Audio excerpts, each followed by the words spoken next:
Hello dear students, in the previous video lecture I have told you about the concept of product. So continuing the same chapter, today the topic of discussion is product classification approaches.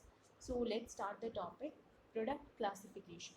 अब जो marketer है he must know the market as well as the consumers but side by side same time पे उसको ये भी जानना बहुत ज़रूरी है कि वो प्रोडक्ट जो बना रहा है उसकी कैरेक्टरिस्टिक्स या क्वालिटीज़ क्या हैं सो दैट जो कंज्यूमर है उसकी नीड्स को सेटिस्फाई किया जा सके। अब जो करेक्टरिस्टिक्स होते हैं प्रोडक्ट के they affect the marketing program, मतलब कि हम ये कह सकते हैं कि मार्केटिंग प्रोग्राम बन नहीं सकता जब तक कि एक प्रोडक्ट की करेक्टरिस्टिक्स या क्वालिटीज़ को हाईलाइट नहीं किया जाए या मार्केटर को पता ना हो। सो मार्केटर मैनेजमेंट पीपल के लिए जानना ज़रूरी है कि जो करेक्टरिस्टिक्स हैं प्रोडक्ट की वो क्या हैं, उसके बाद वो मार्केटिंग प्रोग्राम जो है वो फ्रेम कर सकते हैं। या हम शॉर्ट ये भी कह सकते हैं कि जो मार्केटिंग मैनेजर है सबसे पहले उसको प्रोडक्ट क्लासिफिकेशन के बारे में पता होना चाहिए, तभी वो डिफरेंट मार्केटिंग स्ट्रैटेजीज़ को बना सकता है या हम कह सकते हैं फ्यूचर मार्केटिंग स्ट्रैटेजीज़ को फ्रेम कर सकता है। तो प्रोडक्ट क्लासिफिकेशन एक तरीके से मार्केटिंग मैनेजर को हेल्प करती है फ्यूचर मार्केटिंग स्ट्रैटेजी बनाने के लिए कंपनी के रिगार्ड। Now under marketing, जो products हैं they are classified or we can say that we study the product classification on the basis of two approaches. और two approaches कौन सी है? Traditional product classification and second is modern product classification. तो आज हम बात करेंगे सिर्फ ट्रेडिशनल प्रोडक्ट क्लासिफिकेशन के बारे में। तो चलिए स्टार्ट करते हैं। ट्रेडिशनल क्लासिफिकेशन एक मोस्ट पॉपुलर प्रोडक्ट क्लासिफिकेशन है जो प्रोडक्ट्स को दो ग्रुप्स मेजर ग्रुप्स में डिवाइड करती है। एक तो है कंज्यूमर प्रोडक्ट्स और दूसरा है इंडस्ट्रियल प्रोडक्ट। अब कंज्यूमर प्रोडक्ट्स क्या है? Consumer products are those products which are used by the ultimate consumers, मतलब consumer products are basically the finish products because why we call these products as finish products because they are used by the consumer without performing any commercial process, कि further किसी process के लिए या further किसी चीज़ को बनाने के लिए इनको यूज़ नहीं किया जाता, बल्कि ये फाइनल प्रोडक्ट्स होते हैं। For example, bathing soap, toothpaste, detergent powder, biscuits, bread, butter, cycle, etc. All these are the consumer products which are consumed by the consumers for to satisfy their wants. Professor Melvin T. Copeland has divided the consumer products into three parts. सबसे पहले आता है convenience products, second आता है shopping products and third is speciality products which are based on the nature and extent of shopping efforts जो एक consumer जो है पुट करता है while buying a product. First आता है कन्वीनियंस प्रोडक्ट। कन्वीनियंस प्रोडक्ट्स क्या होते हैं? Convenience products are usually low priced easily available products जो कंज्यूमर जो है फ्रिक्वेंटली बाय करता है और हम कह सकते हैं इमीडिएटली बाय करता है विदाउट एनी मिनिमम एफर्ट, और we can say that without any minimal effort, मतलब कि उसको ज़्यादा मेहनत नहीं करनी पड़ती क्योंकि गुड्स जो हैं वो अवेलेबल होते हैं through the wide spread distribution channels और we can say through the retail outlets. ठीक है, तो यहाँ पर कंज्यूमर्स को ज़्यादा एक तरीके से हम कह सकते हैं कि ज़्यादा मेहनत करने की ज़रूरत नहीं है, उसको थोड़ा सा ही एफर्ट करना पड़ता है और उसको कन्वीनियंस प्रोडक्ट जो है वो मिल जाते हैं। For example soap, toothpaste, detergent, food items like rice, wheat, flour, salt, sugar, milk etcetera, all these are the daily needs products. तो हम कह सकते हैं कि कन्वीनियंस प्रोडक्ट जो है वो डेली नीड्स प्रोडक्ट होते हैं जिनकी रेगुलर डिमांड होती है। But at the time of buying these products जो हैबिट्स या डेली नीड्स हैं कंज्यूमर की वो कहीं ना कहीं उनके बिहेवियर को डोमिनेट करती है। सो यहाँ पर जो है मैन्युफैक्चरर्स को कोई ज़्यादा सेलिंग एफर्ट्स लगाने की ज़रूरत नहीं पड़ती, लेकिन उनको एडवर्टाइजिंग, सेल, प्रमोशनल एक्टिविटीज़ या मास डिस्ट्रीब्यूशन करना बहुत ज़रूरी है इन प्रोडक्ट्स के रिगार्डिंग, क्योंकि जो होलसेलर्स हैं, रिटेलर्स हैं, उनका भी बहुत अहम योगदान है in the sale of convenience products, क्योंकि अल्टीमेटली हम यहाँ पर जो है प्रमोशनल एफर्ट्स का इस्तेमाल करते हैं इन प्रोडक्ट्स को सेल आउट करने के लिए, और इनकी सेल जो है वो ईजीली हो जाती है क्योंकि यहाँ पर जो प्रोडक्ट्स हैं वो रेगुलर डिमांड के होते हैं, लोग इनको यूज़ करते ही करते हैं in their daily life. Clear? Second आता है शॉपिंग प्रोडक्ट्स। शॉपिंग प्रोडक्ट्स क्या होते हैं? Shopping products are highly priced products as compare to convenience product. Convenience product के मुकाबले जो है इनका प्राइस थोड़ा सा हाई होता है और ये जो है रेगुलरली बाय नहीं करता कंज्यूमर, बट फ्रिक्वेंटली बाय करता है, लेस फ्रिक्वेंटली बाय करता है इन गुड्स एंड सर्विसेज को।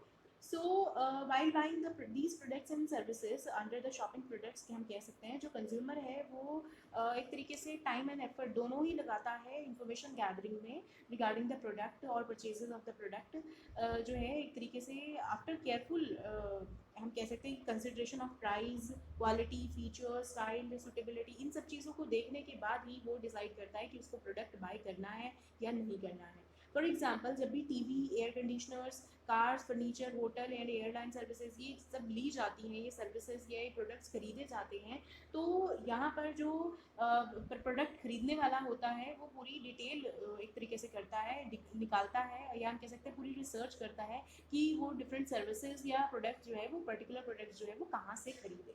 क्लियर?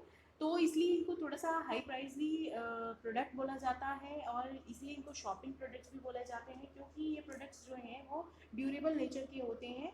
बट इनको जो प्रोडक्ट्स हैं ये इनको कंज्यूम स्लोली किया जाता है, बट ये फ्रिक्वेंटली परचेज होते हैं, लेस फ्रिक्वेंटली परचेज होते हैं। क्लियर? और प्राइस जो है एक इम्पॉर्टेंट फैक्टर है regarding the the purchase of the shopping products. Clear? तो एक तरीके से मार्केटर जो है जब भी डिसीजन ले रिगार्डिंग द शॉपिंग प्रोडक्ट्स कि किस तरीके से उसको शॉपिंग प्रोडक्ट्स बनाने चाहिए, तो he must understand the all the features of shopping products. After that only he should make the marketing strategy for the company. Third आता है स्पेशलिटी प्रोडक्ट्स। स्पेशलिटी प्रोडक्ट्स कौन से होते हैं?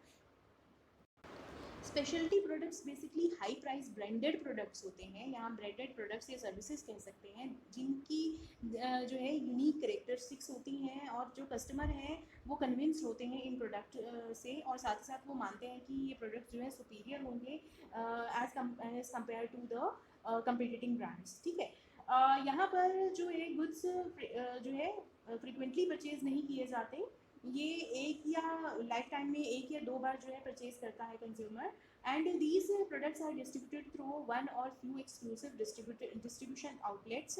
जो बायर है वो कंपेयर भी नहीं करता स्पेशलिटी प्रोडक्ट्स को with any other product. For example LG, BPL, Sony, कुछ ऐसे ब्रांड नेम्स हैं जो पॉपुलर हैं and they are covered under the speciality products. So marketer should analyse what type of his product is, उसके बाद ही वो decision ले कि मार्केटिंग स्ट्रैटेजी क्या होनी चाहिए।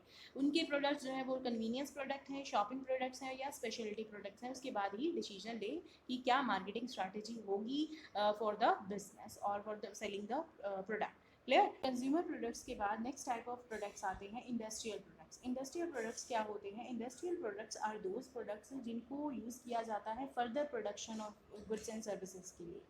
इंडस्ट्रियल प्रोडक्ट्स जो है वो नॉन पर्सनल या बिजनेस यूज़ के लिए ही यूज़ होते हैं, फाइनल कंजप्शन के लिए यूज़ नहीं होते हैं। इंडस्ट्रियल प्रोडक्ट जो प्रोडक्ट्स हैं जैसे raw material, equipment, fabricated material, operating supplies, ये जो है कुछ इंडस्ट्रियल प्रोडक्ट्स हैं जिनको हम फर्दर प्रोडक्शन के लिए यूज़ करते हैं ऑफ गुड्स एंड सर्विसेज। तो आइए सबसे पहले बात करते हैं रॉ मटेरियल के बारे में। रॉ मटेरियल क्या होता है? Raw material are those industrial products जिनको फर्दर प्रोसेसिंग के लिए यूज़ किया जाता है। जैसे एग्रीकल्चर या सेमी मैन्युफैक्चर्ड गुड्स होते हैं, ये एक तरीके से रॉ मटेरियल ही कहे जाते हैं, like sugar cane, natural rubber, cotton, glass, iron and steel, petroleum products. These all are the semi manufactured products और we can say agriculture products जिनको रॉ मटेरियल कहा जाता है। ये प्रोडक्ट्स जो हैं बेसिक प्रोडक्ट्स होते हैं जो एक तरीके से फिनिश प्रोडक्ट्स का पार्ट बनते हैं। जो रॉ मटेरियल है उनको एक तरीके से ग्रेड भी दिए जाते हैं सो दैट कि हमें ये पता चल जाए कि जो रॉ मटेरियल है वो स्टैंडर्डाइज क्वालिटी का है या नहीं है। और जो रॉ मटेरियल की डिमांड है वो डिपेंड करेगी on the demand of finish goods, क्योंकि उनको ही फिनिश गुड्स को ही बनाने के लिए यूज़ करती है जो ऑर्गेनाइजेशंस हैं वो ये रॉ मटेरियल। ठीक है? तो यहाँ पर डिमांड जो है रॉ मटेरियल की डिपेंड करेगी कि फिनिश गुड्स की कितनी डिमांड है मार्केट में। क्लियर?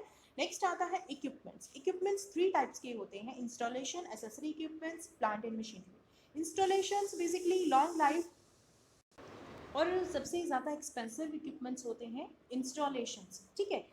इंस्टॉलेशन बेसिकली नेसेसरी होते हैं फर्दर प्रोडक्शन ऑफ प्रोडक्ट्स के लिए, बट ये एक तरीके से हेल्प करते हैं प्रोडक्ट को फाइनल शेप देने में, बट इनका एक तरीके से हम कह सकते हैं कि दे does not form a part of those product. ठीक है? उनके पार्ट नहीं बनते हैं लेकिन उनको हेल्प करते हैं प्रोड्यूस होने में। ठीक है? फॉर एग्जांपल डीजल इंजन्स होते हैं या डीजल इंजन्स होते हैं या बॉयलर्स होते हैं, सॉ मिल्स होती हैं, ये कुछ ऐसी इंस्टॉलेशंस हैं जो एक तरीके से प्रोडक्ट को प्रोड्यूस करती हैं और इनकी वैल्यू है टाइम के साथ डेप्रिशिएट हो जाती है। और पर्सनल सेलिंग एक ऐसा सूटेबल मेथड है जिससे इन प्रोडक्ट्स के बारे में लोगों को बताया जा सकता है। Second one is accessory equipments. Accessory equipments हम कह सकते हैं मूवेबल फैक्ट्री इक्विपमेंट्स होते हैं जो प्रोडक्शन प्रोसेस में हेल्प करते हैं, जैसे hand tools, drill machines, lift trucks, welding equipments. All these are the accessory equipments जो असेस करते हैं इन मैन्युफैक्चरर्स को in producing the final product, and they do not become the part of finish products as I have already told you. और ये expensive equipments होते हैं और बट इनकी लाइफ जो है वो शॉर्टर होती है, रिपेयर्स टाइम टू टाइम कराने पड़ते हैं ये, ठीक है। तो जो लाइफ स्पैन है इन टूल्स की या हम कह सकते हैं इन ड्रिल मशीन्स की, ये बहुत ज़्यादा कम होती है। थर्ड आता है plant and machinery. Plant and machineries जो है वो लॉन्ग लाइफ तक चलती हैं और ये एक्सपेंसिव इंस्टॉलेशन, मतलब एक तरीके से जब इंस्टॉल करते हैं मशीनरीज को, प्लांट्स को, तो बहुत ज़्यादा खर्चा आता है कंपनी को, ठीक है। जैसे heavy machinery, factory sites, production line etcetera, all these are included in plant and machinery. Basically जो प्लांट एंड मशीनरीज हैं they do not become the part of the final products, but इनके बिना जो production process है वो complete भी नहीं हो सकती है। और जब भी टॉप मैनेजमेंट इनके बारे में डिसीजन ले तो वो पूरी डिटेल एनालिसिस करती है जब भी इन प्लांट एंड मशीनरीज को परचेज करती है। कॉस्ट की भी as well as production capacity भी चेक करती है कि कितनी कॉस्ट लगेगी इनकी इंस्टॉलेशन पे, प्लस ये कितना प्रोड्यूस कर सकती हैं ये plant and machineries. Clear. Last industrial product आता है ऑपरेटिंग सप्लाईज। ऑपरेटिंग सप्लाईज वो प्रोडक्ट होते हैं जो ज़रूरी होते हैं बिजनेस में जो ऑपरेशन परफॉर्म होती है उनको परफॉर्म करने के लिए। They do not become the part of the finish products, जैसे कि लुब्रिकेटिंग ऑयल है, heating fuel, adhesive, nut bolt, small components होते हैं मशीनरीज के। अगर हम स्टेशनरी आइटम्स की बात करें like pins, pens, pencils, papers, all these are the operating supplies जो हेल्प करते हैं डिफरेंट ऑर्गेनाइजेशन में जो ऑपरेशंस परफॉर्म किए जाते हैं, जो एक्टिविटीज़ परफॉर्म होती हैं उनको सपोर्ट करते हैं बेसिकली, इसीलिए इनको ऑपरेटिंग सप्लाईज बोला जाता है। और साथ ही साथ इंडस्ट्रीज़ के पॉइंट ऑफ व्यू से इनको कन्वीनियंस प्रोडक्ट भी बोला जाता है, क्योंकि ये जो है कंज्यूमेबल आइटम्स होती हैं और लो प्राइस आइटम्स होती हैं जिनको परचेज़ किया जा सकता है विदाउट एनी स्ट्रॉन्ग एफर्ट्स, ठीक है। यहाँ हम कह सकते हैं कुछ बिना किसी रिसर्च के यहाँ पर मिनिमल एफर्ट से इन प्रोडक्ट्स को बाई किया जाता है, and they are also inexpensive items. So we can say that जो इंडस्ट्रियल प्रोडक्ट्स हैं वो यूज़ किए जाते हैं for the manufacturing the consumer products. जो बायर्स होते हैं इंडस्ट्रियल प्रोडक्ट्स के, they are limited in number, but जो परचेजिंग पावर होती है इन प्रोडक्ट्स के लिए, इंडस्ट्रियल प्रोडक्ट्स के लिए, वो बहुत ही ज़्यादा होती है। Such products are usually of technical nature, so these products are generally sold in bulk quantity, and जो बायर है he should keep these materials in store. Material जो है वो वर्कर्स को इशू किया जाता है एज पर डेली नीड्स, और जब भी उनको रिक्वायर होती है तो इसीलिए इनको ऑपरेटिंग सप्लाईज भी बोलते हैं। तो इंडस्ट्रियल बायर्स के लिए जो है प्राइस एक इम्पॉर्टेंट फैक्टर है कि जब भी इंडस्ट्रियल जो प्रोडक्ट्स होते हैं वो बाय किए जाते हैं तो प्राइस सबसे यूनिक इंपॉर्टेंट करेक्टरिस्टिक्स है जो ध्यान में रखना होता है बाय द इंडस्ट्रियल बायर्स।